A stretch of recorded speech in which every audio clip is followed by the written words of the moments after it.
How many of you guys over here can come up here and confidently speak up? Can I get a show of hands? So just maybe, what, 10, 15%? Right? But watch, hold on. How many of you who didn't raise your hands, if I were to put a gun to your parents' heads and told you then you have to come up here and speak, or I'm going to shoot them, would you then be afraid or would you come up and speak? How many of you say you would still not come up and speak to save your parents' life? Show of hands. Zero. What about you? Put a gun to your parents' head, you wouldn't come up and speak? No, of course. And what are you saying? I mean, it is life and death situation. Of course I'd be able to speak. That's not a big deal then. Exactly. Life and death situation. Your career is on the line. That's life, isn't it? What are you going to do? Isn't that a big thing for you? Because when you look at the big fear of life and death, then you start thinking this is easy, this is nothing. But you know what? Your career, your entire life is at stake. That is a big consequence. It is like a gun to your head. And if you start focusing on the big pain that you're going to be getting tomorrow, if you don't do this today, you are going to think that this is nothing, isn't it? But English, okay, yeah, you know what? English is also a problem for me. I'm not fluent, and I fumble a lot. So what do I do about that? It just makes me awkward. English.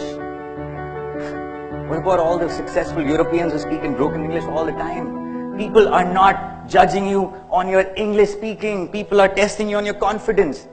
And do you really want to go back because you don't speak English? You want to escape the situation and enter that entire life of mediocrity because your people would laugh at your English? Who's the Prime Minister of our country? What if he said that? Come on, man. You ever think smarter than that? Okay. Do you really want to be natural and worthless and live in a lifelong of pain and mediocrity and look at other people push you down and pass you by just because you didn't speak up and you wanted to be natural and worthless? Or do you want to be unnatural and confident, learn, grow, succeed, and be in control? You're making that choice again, so you decide. Sachin Tendulkar, 200 test match, was he not nervous?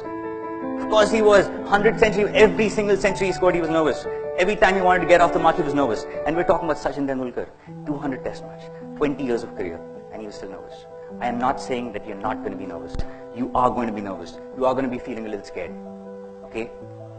The biggest orator in the world, Anthony Robbins, he jumps up and down 500 times before an audience because he's nervous.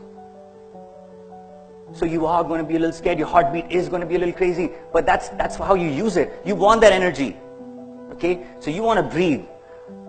Just like that. You want to come out and you want to move around. You want to use your gestures. You want to speak loud. You don't want to just be stiff and stand like this. You're going to get even more. You want to use that energy inside of you. And you want to start thinking in your head. And you want to start looking at people and smiling at people. That's how the eyes become comfortable to look at.